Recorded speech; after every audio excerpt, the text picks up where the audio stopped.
era um deck, né? Talvez era tudo madeira quando você veio. Eu acho que era. Aí depois eu mudei metade ficou de concreto e a outra metade de madeira. É. Só que aí como chove muito, a madeira não estava funcionando, aí eu falei, vou... Mas era madeira, não era de lei? Não, é eucalipto. Ah.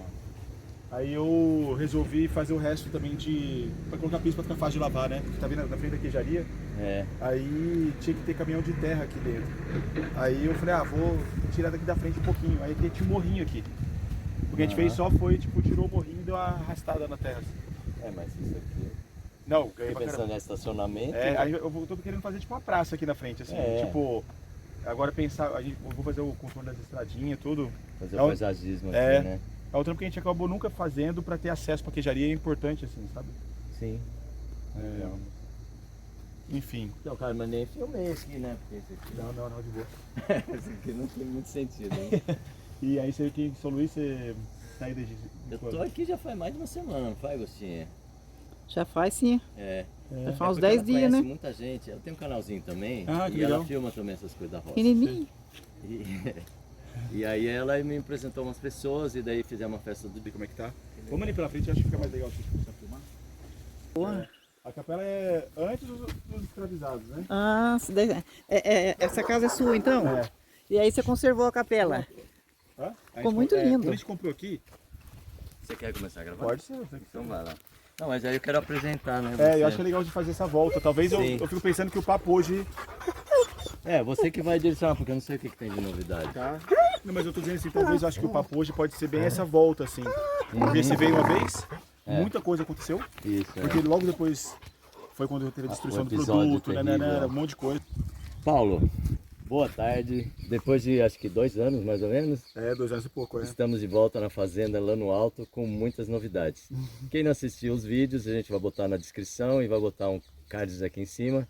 Vocês podem conferir como era a fazenda lá no alto, são 2 vídeos longos com muitas informações interessantes, mas agora já existe, as coisas já se transformaram e já existem muitas novidades que nós viemos aqui para conferir. Isso aí.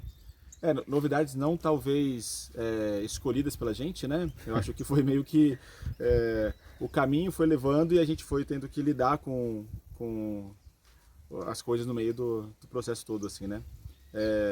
Então o Chico veio aqui, eu acho que foi 2021, talvez, assim. Foi antes da pandemia? Foi não, na pandemia Foi já. durante a pandemia, é isso mesmo, né? Aí acho que foi 2021, tipo, começo de 2021. Eu sei porque a Ieta estava grávida na época, né? E o Lauro já está com 2 anos. O Lauro vai fazer 2 anos agora em junho. Dia 1º de junho ele faz 2 anos, né? E aí tem uma coisa que talvez eu nem tenha te falado, assim. Então acontece, o Chico veio aqui nessa época, aí o Lauro nasceu, e aí o Lauro tinha 4 dias, foi quando a gente foi interditado e teve a produção destruída da nossa produção aqui, né? E é isso, esse foi, acho que talvez o principal choque que a gente teve nesse tempo todo. Né, uma grande alegria e uma grande tristeza. Mas a gente teve que lidar, o Lauro estava com 4 dias, né? Tipo, quando a gente tinha acabado de voltar para casa. Você vai explicar o que aconteceu? Vou. Então, a gente, só para contextualizar, assim, né? A gente tem uma produção de alimentos aqui, a gente beneficia produtos e tal. Isso. Aí teve uma denúncia porque a gente estaria vendendo produtos laticínios sem registro, né? Sendo que isso era verdade mesmo, mas porque a gente estava numa briga com o município já tinha 2 anos para o município ter uma lei que a gente pudesse registrar. Então a gente não tinha nem condições de se registrar porque o município não tinha como a gente se registrar, né? Não é que a gente não queria, a gente tem todas as provas que a gente estava há 2 anos trabalhando junto com o município para isso, assim. Por causa disso, esse limbo burocrático que a gente fala assim, a gente foi interditado, teve a produção destruída. Nunca tinha acontecido com a gente nada parecido, a gente não sabia muito como lidar com isso e nem sabia sobre os nossos direitos também. Imagina que algo acontece de supetão e aí a gente fica naquela sem entender o que está acontecendo, e aí foi quando a gente foi atrás dos nossos direitos e vê o absurdo que é a coisa, que a gente resolveu vir a público, assim. Então, diferente do que infelizmente muita gente faz, a gente resolveu falar o que estava acontecendo. Então a gente veio, falou tudo, tipo, como Vocês não tiveram medo, né? Eu acho que a gente teve o privilégio, na verdade, assim, de conseguir colocar nossas fontes de renda não só na beneficiamento de produto, porque interditou toda a nossa produção. Então, os outros produtos também que não tinham nada a ver? porque era no mesmo lugar, né? Então a gente interditou tudo. E o que a gente fez foi, a gente se amparou principalmente nas cabanas, que a gente tinha uma Quando você veio aqui tinha uma Tinha cabana que já estava aquela funcionando. bonita, né? Envidraçada toda, Isso, né? a gente tinha uma cabana e a gente estava fazendo a segunda. Então, magicamente, sei lá, se podemos chamar isso de Deus ou não, Sincronisticamente. menos de 30 dias depois que a gente foi interditado, a segunda cabana estava pronta e entrou para complementar a nossa renda, né? Então, isso foi o que segurou nossas pontas e fez a gente também conseguir não depender da nossa produção de produto e falar sobre o que aconteceu. Porque muita gente fica acuada e com medo e entra mais na clandestinidade ou já era, faliu e não vai conseguir tocar mais as coisas assim, né? Então, foi um movimento que a gente fez, foi muito forte, assim, acho que foi 1 mês e meio que a gente ficou muito entrevista em todos os lugares, falar as coisas, toca, faz Vocês um monte de coisa. procuraram os políticos e Na verdade veio os técnicos. uma busca primeiro, assim, a gente não precisou sair falando, tipo, procurando, porque as pessoas vieram pra gente, assim, né? Foi tão grande a repercussão que veio pra gente e tal. Atônitos, né, com a situação. Porque é isso, a gente não tinha inimigo.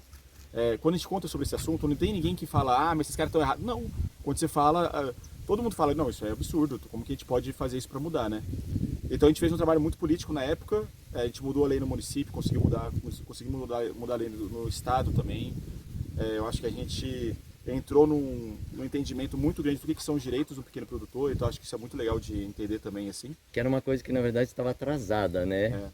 Já devia ter acontecido antes. Até hoje ainda está atrasado, né? Ainda existem acertos para ser feito. O que acontece hoje é, toda lei do artesanal, qualquer um que faça coisa artesanal, tem que responder a uma lei de 1950, que está vigente até hoje, que é uma lei que foi feita para a indústria. Então, essa lei ela não foi criada sobre as necessidades do artesanal, não, ela foi criada em 1950 para grandes indústrias poderem exportar. E aquilo cria uma estratégia de entendimento do que são os riscos, do que são os maquinários.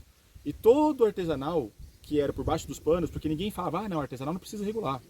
Hoje, todo mundo tem que estar no sistema. Todo mundo tem conta em banco, todo mundo tem não sei o que lá. Então, quanto mais as pessoas vão entrando no sistema, mais a gente tem que adaptar para todo mundo estar dentro do sistema. E o artesanal não tinha lei. E a lei do artesanal foi sendo colocada embaixo do guarda-chuva da lei do industrial. Então a mentalidade é sempre muito de indústria. E isso é muito atrasado para o entendimento mesmo do que é o artesanal, do que são os riscos. Né? A gente já fala... Isso é uma facada no peito do artesanal, na verdade. Exato. O que acontece hoje é muito simples, assim.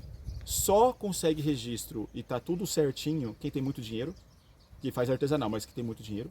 E quem não tem dinheiro, não tem acesso para fazer isso, não tem registro. E aí faz sem registro. Eu vou falar do requeijão de prato aqui da região, né? É um queijo... Só tem 2 queijos históricos no estado de São Paulo, ainda sendo produzidos. Um é o requeijão de prato. Porque São Paulo é um estado que esquece muito seu passado, né? Fica fazendo sempre o novo, destruindo e construindo. São assim. Paulo tem essa característica, né? Então a gente tem um queijo ainda aqui, são só presentes em 4 municípios aqui na região. Ele é patrimônio cultural e material, tem todo um trabalho muito legal sendo feito assim. Esse queijo, ele é feito por mais de 200 famílias na região toda. 200? Olha que interessante, é um número alto para o que eu imaginava. Então imagina só que nem todas elas ainda, né? nem todas elas sobrevivem só disso, né? Mas muita gente produz e muita gente vende esse produto de algum jeito, assim. Ninguém tem registro. A gente é a única queijaria do Brasil registrada para fazer requeijão de prato. E a gente só porque a gente é a única registrada queijaria no município. Só tem a gente é o 001, depois do que aconteceu com a gente. E depois do que aconteceu, ninguém mais foi registrado. E o que a gente fala talvez a gente deveria ser o último a ser registrado. Pois é, porque eles vieram na frente. Não, né? lógico, quem segura a tradição não é a gente. A gente está aqui curtindo. A reboque legal. da tradição. Né? Mas a gente faz um trabalho junto com a USP de análise desses queijos, porque a gente quer fazer identidade geográfica, que é proteger ainda mais esse produto, né? E quando a gente faz essas análises, eu pessoalmente fui nos produtores, compro o queijo e mando para a USP. E aí a gente faz as análises. 100% das análises vieram perfeitas. Que legal. Vamos esperar o carro passar? E eu acho importante deixar tudo. Das análises que vieram tipo zeradas em todos os patógenos que tem lá e tal. Nossa, surpreendente, hein? Muito louco. Mas e é mais louco porque é isso, assim, é um queijo. O pessoal que tá vindo motoqueiro ali. Vai, vai, peguei. Aí quando tem motoqueiro eu dou uma segurada só para não... É, porque motoqueiro é ruim mesmo de derrubar. Vai passar Deixa dentro ele e continua. passar. Então Então, e é louco porque assim, é uma coisa que a gente fala muito aqui também, né? Que é isso, o que é o risco de algo tradicional e artesanal, né? E como que na verdade a gente pode olhar para o passado e ver o que foi feito. O requeijão de prato, ele é um queijo que ele é feito a partir da fermentação do leite, né? E ele foi inventado centenas de anos atrás para dar fim para o leite que azedou. Imagina a quantidade de leite que azedava antigamente, que não tinha refrigeração, que o cara passava na carroça para levar para o laticínio, né?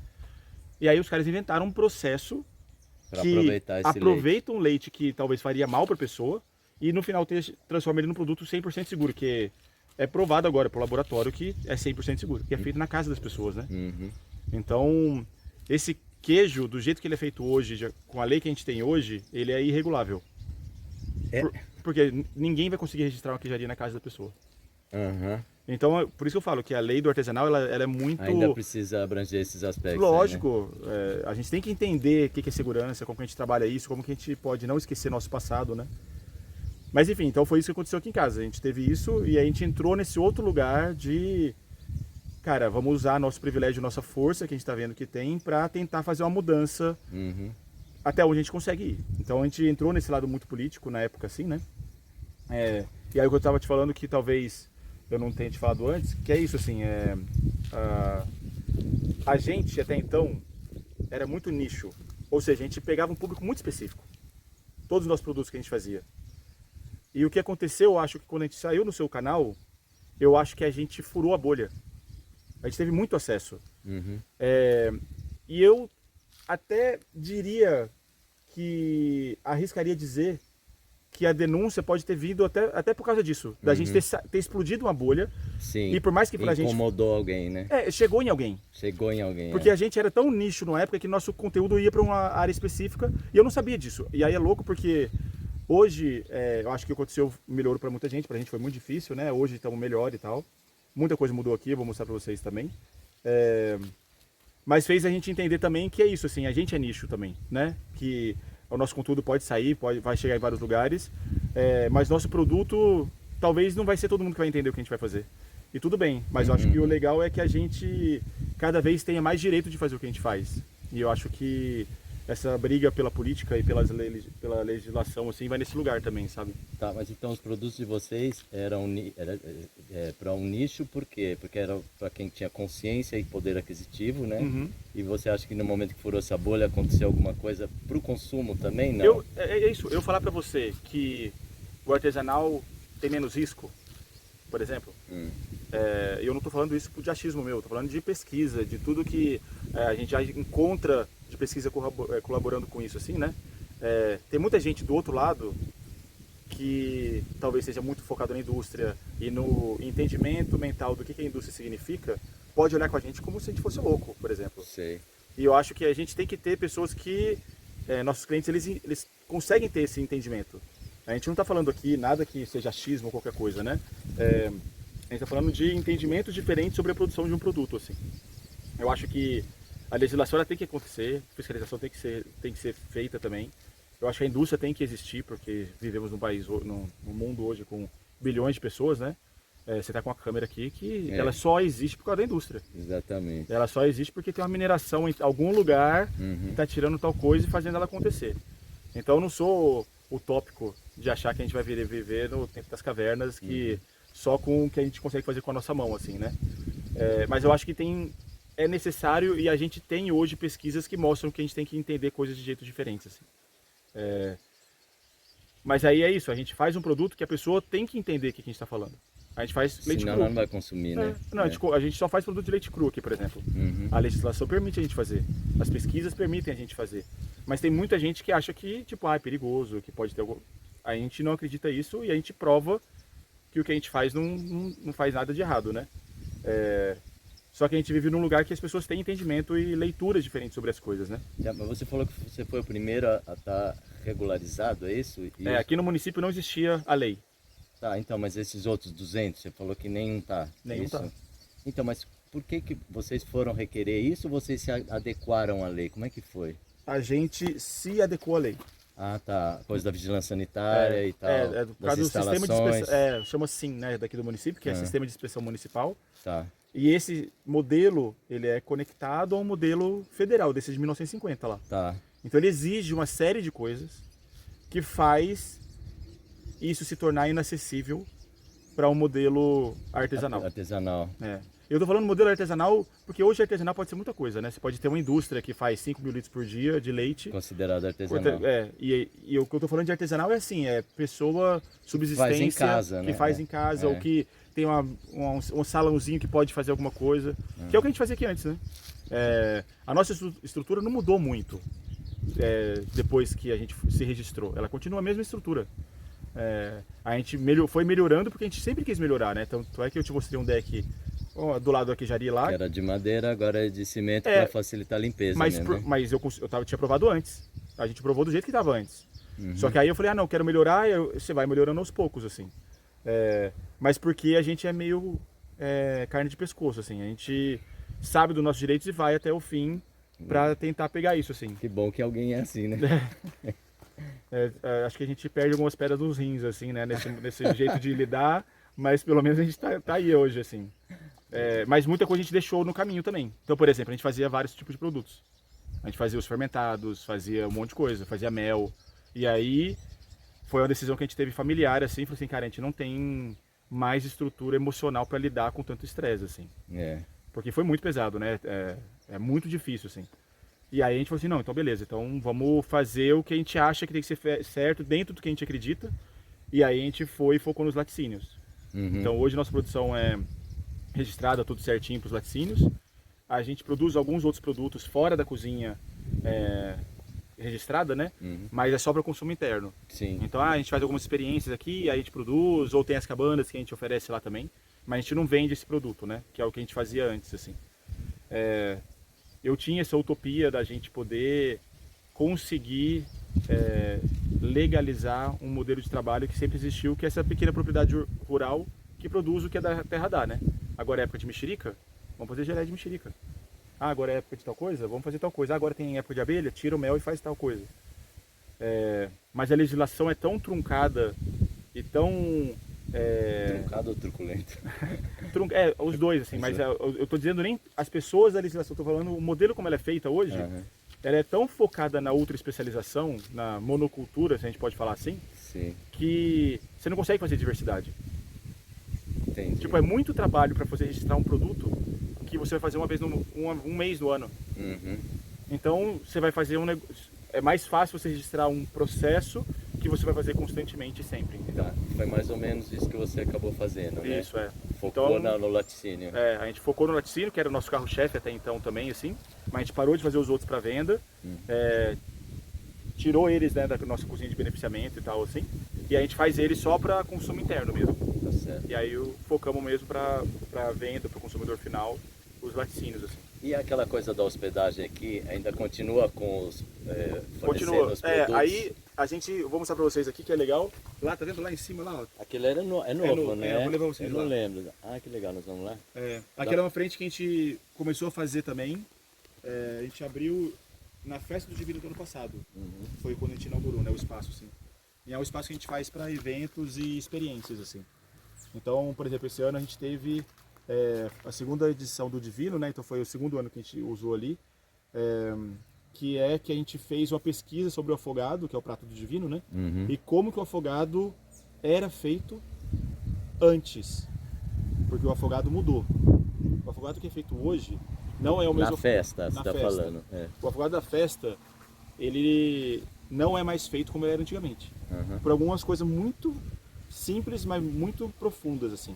A primeira, por exemplo, é que hoje é ilegal você receber a prenda em gado, abater o gado e fazer o afogado com aquele gado. Você tem que comprar do matador certificado. Isso. Então o que acontece hoje? As pessoas recebem aquele gado, vendem o gado, pegam o dinheiro e compram carne de segunda para fazer o afogado.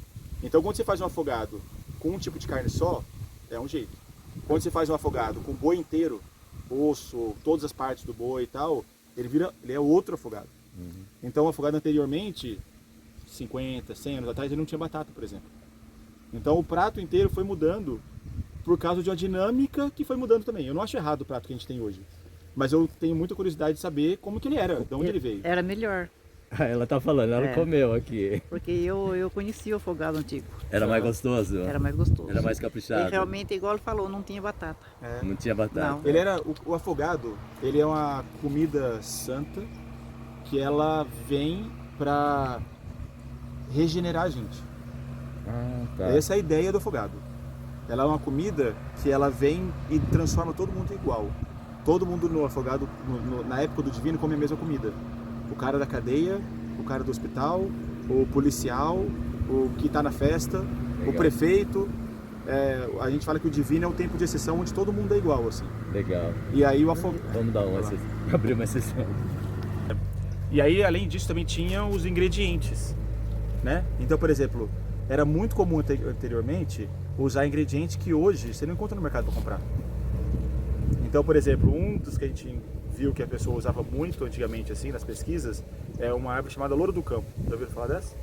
Louro do campo? Não, é um tempero. É um tempero, é uma árvore, é uma mirtácea, né? Tipo parente da jabuticaba, da Mas é goiaba. diferente desse louro atual que nós temos agora? O louro atual é europeu, né? Aham. Então não aí conheci. tem um Tinha um árvore louro brasileiro chama... aqui. ainda existe, né? Ele tá nas matas e tal, É. assim, ele não deixou de existir. Mas ele é um tempero que as pessoas usavam anteriormente. E esse tempero, tipo, hoje você vai fazer um afogado, compra os ingredientes, né? É. E aí a gente foi atrás dessa árvore, achou a árvore. Então o que a gente fez aqui Você foi... tem as folhas aí? Tem, acho que eu tenho um lá em cima, depois Mas te eu mostrar. queria cheirar. É. E é bem doido porque você cheira ela, é muito cheirosa assim, ela lembra um pouquinho de cravo. E aí, só que quando você coloca no cozido, ele dá outro gosto que é diferente também, assim. Você não pega tanto essa percepção do gosto que ele dá no cozido quando você está cheirando Sei, ele é só, né? diferente, né? Muitas árvores são chamadas de canelas, né? Que eles têm um cheiro similar. Será que tem alguma coisa a Não é ver? canela. O nome científico dela é pimenta pseudonanana. Ela não é uma da Dessas- canela, mas ela é Aham. mirtácea, assim. Que legal. Ela dá uma goiabinha bem pequenininha que tem uma semente única, assim.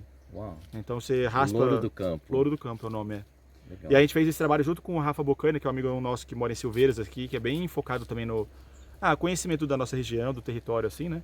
E aí a gente fez essa experiência que é isso. Então o Ricardo, por exemplo, o Ricardo Matos, a experiência era muito legal. Vinha aqui, provava todos os produtos, a gente explicava toda a história do divino. Isso que você está falando, o turista vem aqui, é isso? Tá. A gente fechou, eram 15 lugares, por exemplo. Então a galera paga, vem pra cá, prova todos os produtos, a gente conta. Aí o Ricardo tem 1h30 só falando sobre a festa do divino, qual que é a história, de onde vem, por que ela existe, o que são aqueles grupos que estão lá.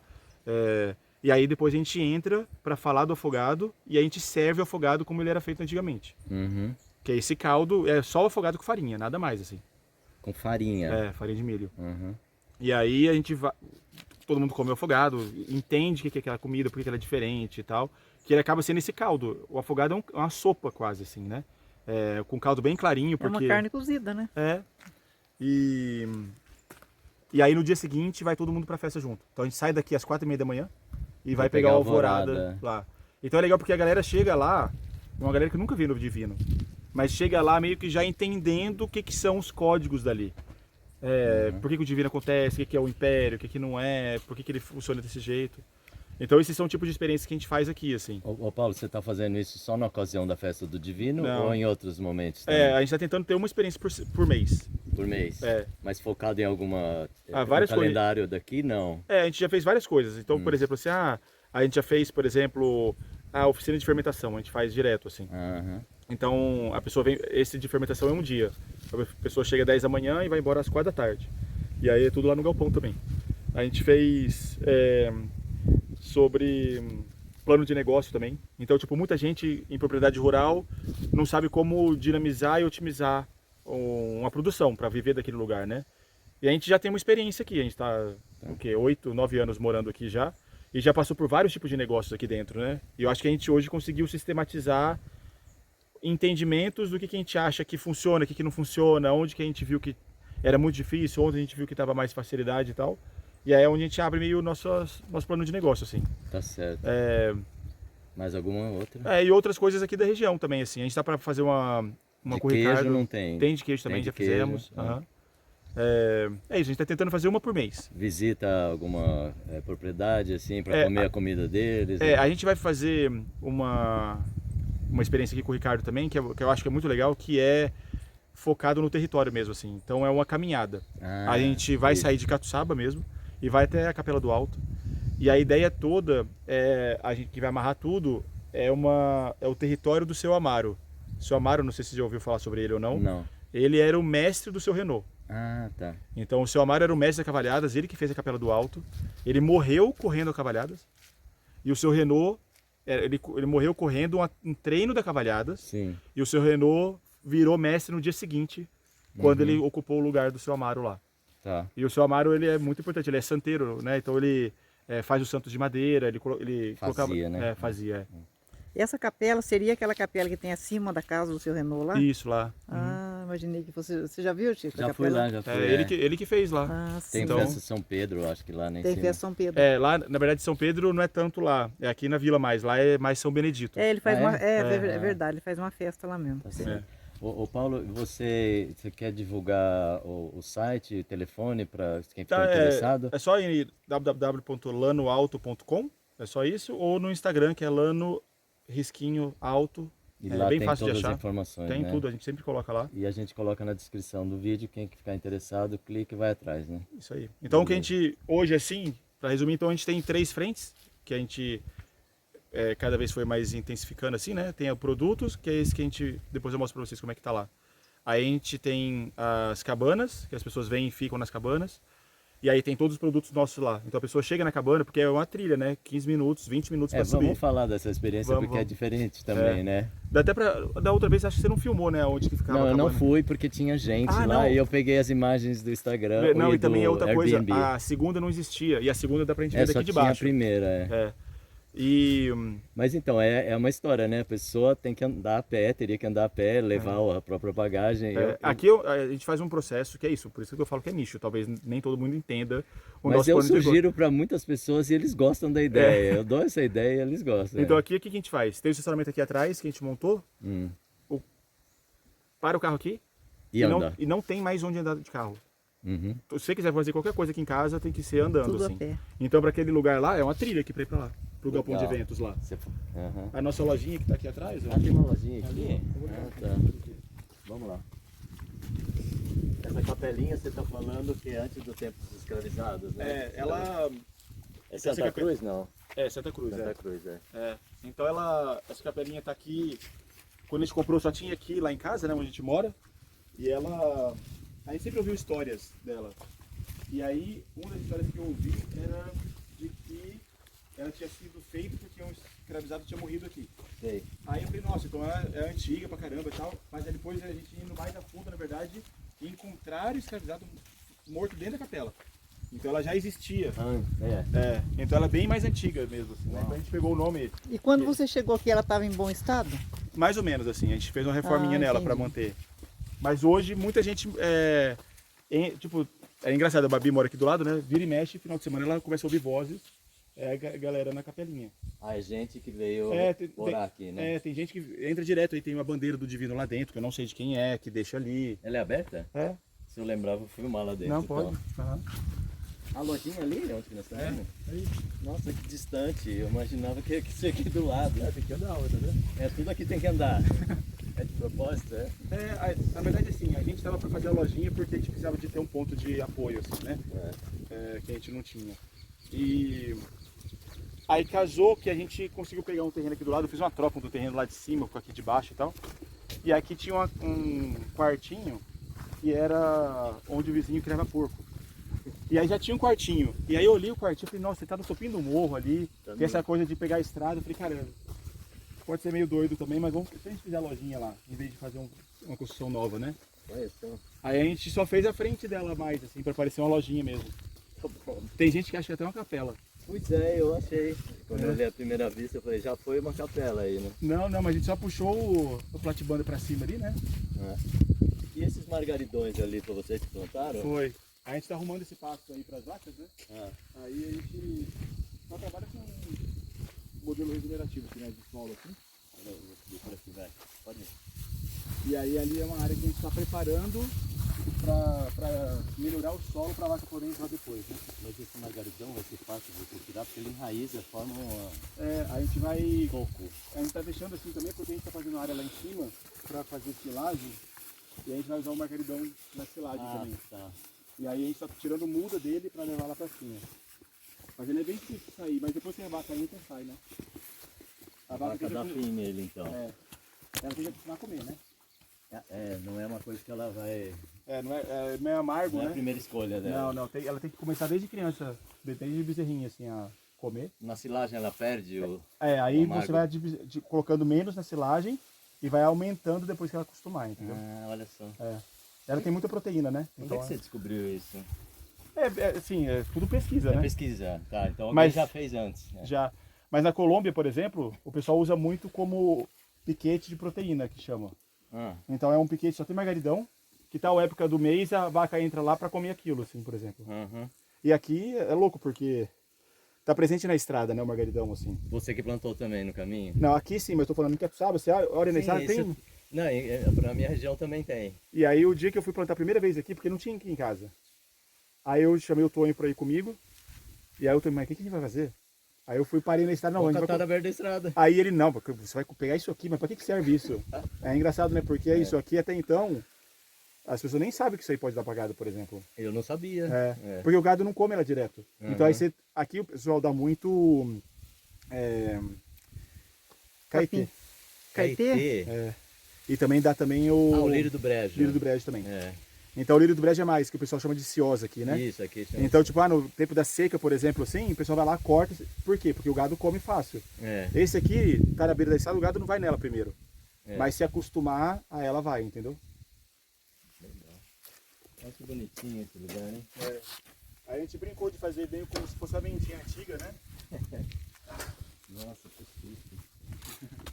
Aqui fica... tá certo. Eu pensei que ia ter comida aqui, mas não é. Não. São só os produtinhos, assim, que a gente coloca. Mas tem também, né? Tem alguma coisinha aqui. Mas esses... Os não perecíveis, né?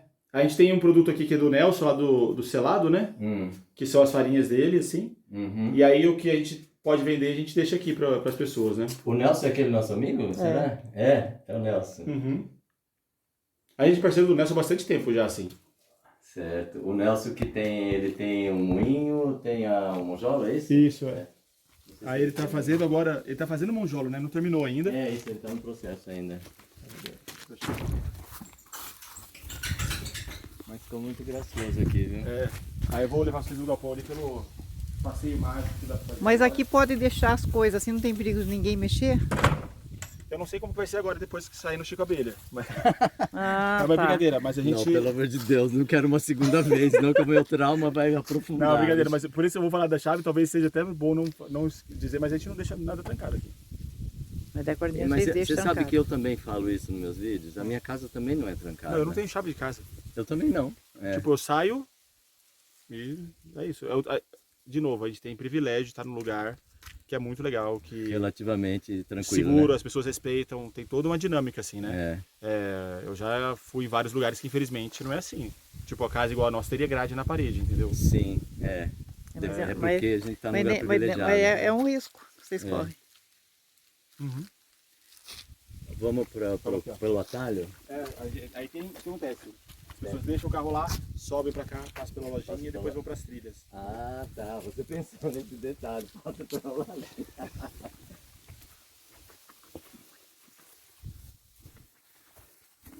Nossa, ainda tem goiaba aqui. Ou é limão aqui? Não é goiaba. É goiaba aqui. Sim. Deve ter uma. Aqui a gente teve uma chuva muito forte, né? Não sei se vocês ficaram sabendo ou não. Que deu enchente, né? Aí a vila inteira ficou embaixo d'água, né? E aqui tem um rio nosso, que é o Córrego da Queimada, que é o que chega na vila. Então ele encheu bastante também. E aqui, isso aqui, ó, desceu lá em cima, todos esses... Teve uns erosões aqui. Tem muita água aqui, né? Aqui tem uma mina d'água, por exemplo. Aqui, né?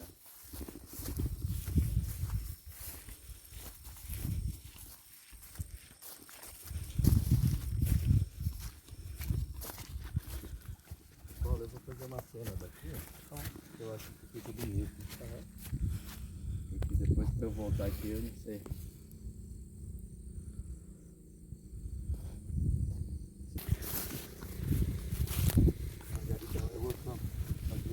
Você veio para cá, você estava com essas ideias? Não, veio quando a gente estava aqui, assim. Você tem que assistir o vídeo do tipo dele que ele fala. Ele Do conta antes, isso né? aí. Do O outro, primeiro né? vídeo ele Aham. conta, Não, mas eu brinco que a gente não tem um projeto tipo, quero fazer isso. A gente foi vindo, foi aprendendo, foi entendendo o que a gente queria fazer e foi meio que testando e aprendendo no meio do caminho, assim. Sei, sei. Eu acho que essa coisa, por exemplo, da interdição, dos Tudo que produtos, tem aí foi ideia sua, né? foi, não só minha, mas a gente pesquisa bastante. Assim, Aham. também, né? Aqui, por exemplo, isso aqui. Quem, em sã consciência, ia pensar que aqui é uma trilha da Copacabana, que o Margaridão ia florir, ia ficar uma trilha legal de andar. No meio do Margaridão, olha que bonito. Não foi pensado assim. Foi simplesmente, tipo, plantamos Margaridão e esse efeito está dando agora, entendeu?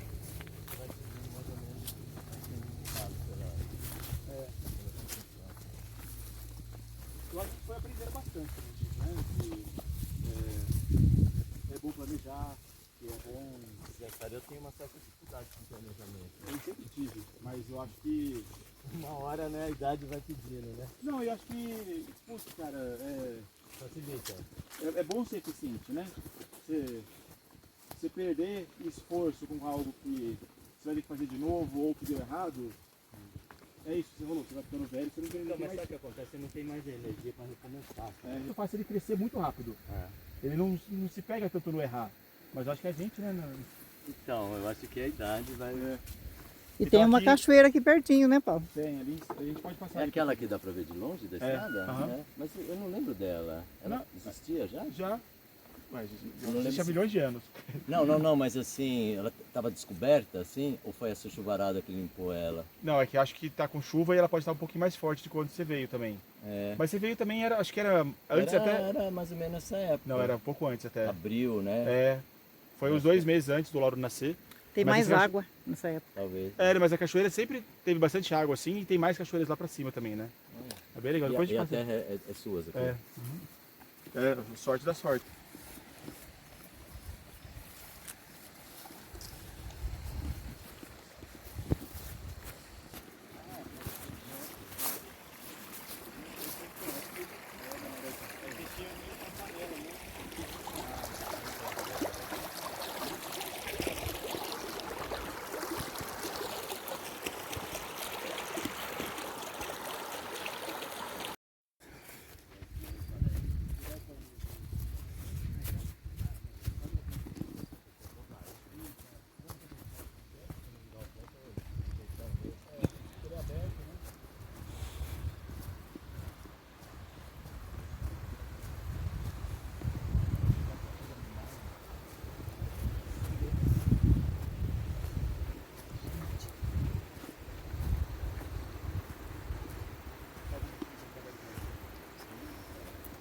Que coisa linda, gente.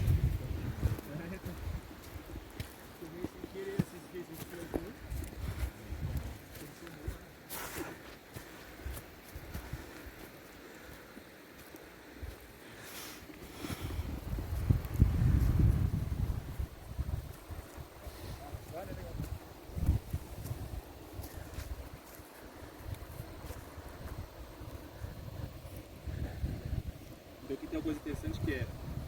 Caaçaba é um lugar muito antigo, né? Diz que é anterior a São Luís, é isso? Dizem que é. Dizem que é. Porque na verdade assim, o vale todo é povoado por habitações. A cada X quilômetros a tropa tinha que dormir, formava ali um pouso. Você pegar todas as vilas e cidades do Vale do Paraíba, em geral elas são a mesma distância uma da outra, que são mais ou menos 20 quilômetros. É, o tempo que demorava, né? Então aqui era o último pouso antes de descer para Ubatuba. Caaçaba era conhecido antes como Pouso do Chapéu. Primeiro mapa que existe o Pouso do Chapéu é 1600 e pouco, assim. Nossa! E também veio daqui a primeira Cismaria. Então aquela casa que está na vila ali, era de 1700 e pouco. Aquele casarão que ainda existe. Ela foi a primeira Cismaria da região toda. Então aquela casa que estava ali tinha um casal que era, não lembro o nome da pessoa agora, que teve um filho, aí a filha casou com um cara e eles fizeram lá do chapéu. A que você filmou também, eu acho. A do Luiz Imboba? Isso. Aquela é a segunda mais antiga É a segunda mais antiga? da região, Então ela estava um pouco descaracterizada, né? Porque deve ter sido muito reformada aquela casa. Todas elas acho que são muito Todas reformadas, elas, né? né? Essa aqui também da vila está bem reformada, assim. Mas a história que a gente tem é essa. Então aqui era um pouso antes, aí depois ela virou uma freguesia, chamava Freguesia de São Pedro. E aí só em 1940 que foi feito a mudança de nome para Catuçaba mesmo, assim. 1940. Uhum. Bem recente. E tanto é que muita gente ainda chama aqui de São Pedro de Catuçaba. Sim. Porque era conhecido como Freguesia de São Pedro antes. Só que quem deu o nome de Catuçaba, nas nossas pesquisas que a gente vê, você não acha que da onde veio Catuçaba. Não é uma coisa que as pessoas falavam aqui ou não. E aí tudo indica a um nome dado pelo cara do IBGE. Mas parece um nome indígena, não parece? Ele é indígena, mas ele vem de uma época onde era moda colocar o nome indígena nos lugares também. Mas da cabeça da pessoa, Isso, sem então o cara do relacionar. IBGE falou, tem que ter um... Qual que é a história que a gente ouve aqui? Que era Freguesia de São Pedro. E, idealmente, você vai dar o nome de um distrito, ele precisa ter um nome para ele poder ser uma cidade no futuro. A ideia é sempre o distrito se desenvolver e virar uma cidade. Já tinha São Pedro a cidade. Então, já no Freguesia de São Pedro já tem outra cidade, então vamos para... E aí foi dado o nome de Catuçaba meio que batizado, sei lá por quem. A gente tudo indica que foi por alguém do IBGE, que foi quem atestou o nome ali, né? Só para diferenciar do outro que já existia. Então, eu brinco que é mais ou menos igual a viola ali, né? Sabe a viola? Sim, a viola da entrada da cidade, do portal. O portal, as pessoas criam os motivos, né? Não existe, assim, pelo que a gente sabe, não existe motivo nenhum daquele portal ali. Ele foi um projeto feito pela Prefeitura de São Luís para ter portais na cidade. E aí Catuçaba é um distrito de São Luís. Falar tem que ter um portal lá em São Luís, lá em Catuçaba também, porque é um distrito, então além da cidade de São Luís, né? Então em Catuçaba é caipira, então vamos pôr uma viola. Aí fizeram um portal com uma viola. Você sabe que eu estava me perguntando justamente isso hoje. Eu falei, mas por que será que botaram a viola aí? Aí agora aprovaram a lei que dando o motivo da viola pro Chico Viola, que é um cara daqui de Catuçaba. Então, tipo... Posterior, o motivo é posterior da exato, criação da coisa. Então isso acontece muito na história, né? Tipo, eu acho que Catuçaba, o nome é muito meio que esse mesmo processo, assim. Tá. Não é que a pessoa fez uma votação entre a comunidade, eu acho que foi muito meio que imposto ali, puf, virou. Então se algum historiador souber alguma coisa que possa agregar, falar, coloca nos comentários aí pra gente saber. Mas enfim, aí é uma cidade muito antiga. Ironicamente, nossa matrícula aqui, dessa terra aqui, exatamente onde a gente está, ainda é a da fazenda gigantesca, aquela fazenda primeira de todas. Porque ainda é um terreno enorme. A gente comprou uma fração ideal daquela fazenda. Ah, é? E já faz mais de 15 anos que o documento está para ser finalizado no cartório e não terminou ainda. Então, essa parte aqui, igual toda a área, já só fazia parte daquela fazenda, mas essa literalmente ainda faz parte, porque estamos falando de um terreno que ainda chega até ali, né? E aqui, a água da fazenda saía daqui. Então, se você olhar aqui, tá vendo isso aqui, ó, o Lírio do Brejo? Tem aqui, aqui, é lugar de água, né? O que eles cortam o morro, fazem um duto. e vai até a fazenda. Então, esse morro que a gente vai estar aqui passando do lado, ele é cortado e foi feito um rego nesse morro e levava água até a fazenda. Esse rego, no começo ali, você ainda tem as pedras lavradas, ali na saída do negócio. E você não sabia nada disso quando você chegou aqui? Não, nada. É. Foi depois de... Aí, beleza, a gente começa a andar, aí eu começo a ver, mas por que tem esse corte? Por que tem esse... Aí você fala, não, você tem um corte aqui, meio que reto, quase em nível, um pouquinho pra lá e tal. Aí você vai entendendo, aí você vai fazendo, achando as pedras, entendendo de onde vem, entendeu? Mas hoje ainda a água da vila sai daqui de casa. Ali, até aquele cano lá, ó. Tá vendo aquele cano? Lá em cima, lá na erosão ali, ó. Ali é um cano, aquele, eu tô vendo um bambu deitado, mas é um cano aqui. Aquele é um cano, azul. Estourou na Quando enchente deu a agora. chuvarada Por isso agora. deu erosão ali também, né? Uhum. Então tem um reservatório de água ali em cima, que capta a água